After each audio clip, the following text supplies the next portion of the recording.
De fato, ele não é foragido. Pelos termos legais, ele tem um mandado de prisão em aberto, mas há espaço para recurso, né, Luísa Martins? Eles não entraram com recurso, mas agora virá o ministro Alexandre de Moraes para tomar a decisão do regime fechado. Aí sim, aí Alexandre Ramagem teria de se apresentar à Polícia Federal para que cumpra esse regime de prisão. Agora, se ele não se apresentar, aí ele é um foragido e aí a informação que a gente tem é que o Ministério da Justiça pode acionar inclusive a Interpol para localizá-lo e eventualmente extraditá-lo dos Estados Unidos.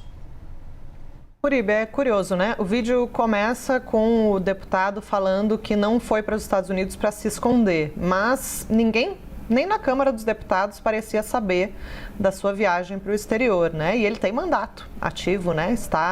Participou, inclusive, de várias votações ao longo das últimas semanas, né? É claro que isso vinha sendo monitorado, né, há alguns dias pela Polícia Federal, tanto que houve um mandado de prisão preventiva autorizado pelo ministro Alexandre de Moraes, mas precisou a imprensa, né? O papel da imprensa aí para mostrar para o Brasil, a equipe do Platô BR, que flagrou Alexandre Ramagem em um condomínio de luxo em Miami, nos Estados Unidos. Então, ele diz que não foi para se esconder, mas estava sim, parecia estar ali, pelo menos tentando disfarçar, né? Foi isso que foi interpretado na Câmara dos Deputados, em função dos atestados que ele apresentou, da votação remota, inclusive no PL antifacção, a questão de ele ter gravado para as redes sociais vídeos com fundos neutros, isso tudo, inclusive isso consta na argumentação da prisão preventiva que foi decretada, aponta para um indício, né, uma suspeita realmente de má-fé.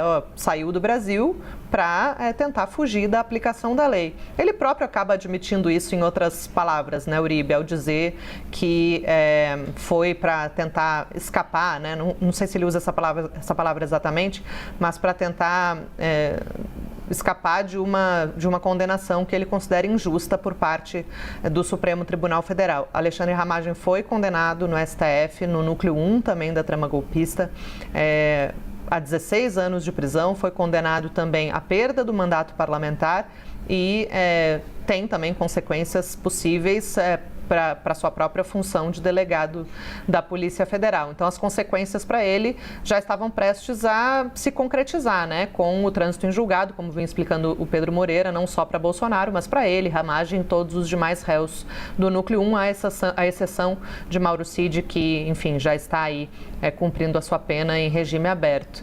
Então, é o que eu vinha falando mais cedo também, né, Uribe? Essa saída, não vou chamar de fuga, porque, como bem pontuou ele, Jonas Maia, ainda não pode ser considerada formalmente uma fuga, só depois que realmente houver aí a decisão definitiva pela prisão e ele não se apresentar para cumprir a sua pena.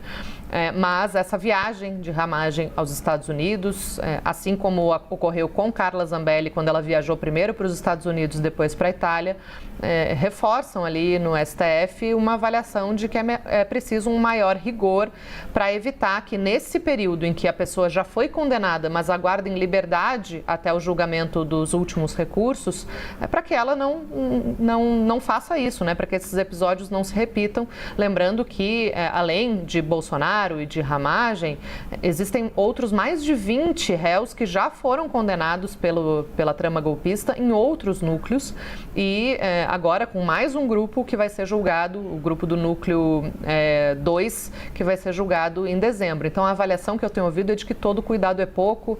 Esses dois casos, né, tanto o de Zambelli, que era por uma outra condenação, nada a ver com plano de golpe, mas o modus operandi foi o mesmo. E também o caso Ramagem, o receio é de que isso acabe inspirando outros condenados, outros réus a também repetirem esse roteiro e escaparem do Brasil para fugir da aplicação da lei.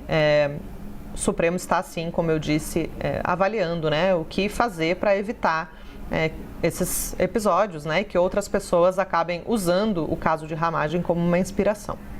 De uma certa forma, a gente pode dizer, ele ainda não é um foragido, ele tem razão quando ele diz que não é um foragido, mas a defesa dele não recorreu com embargos infringentes à Suprema Corte. Então, a qualquer momento, o ministro Alexandre de Moraes pode decretar que ele cumpra o regime fechado. E aí sim a gente vai ver se ele vai ser um foragido ou não. Porque se ele não se apresentar às forças policiais e continuar nos Estados Unidos, ele disse claramente, Luísa, o que você afirmou há pouco. Estou no exterior defendendo o Brasil. Estou no exterior contra uma prisão que eu considero ilegal. Só que aí sim, aí ele vai ser um foragido e vai começar o processo de extradição e o processo da Interpol. Na Europa, a gente vê a possibilidade de Carla Zambelli e também aquele ex-assessor de Alexandre de Moraes, o Talhaferro, serem extraditados. A própria defesa deles considera que essa possibilidade é muito forte. Agora, a gente viu o caso de Ela dos Santos nos Estados Unidos, que o governo norte-americano não considerou que fosse um crime, o crime dele dispersar fake news nas redes sociais e o manteve por lá. Então agora a gente vai ver também o comportamento do governo Donald Trump em relação a Alexandre Ramagem.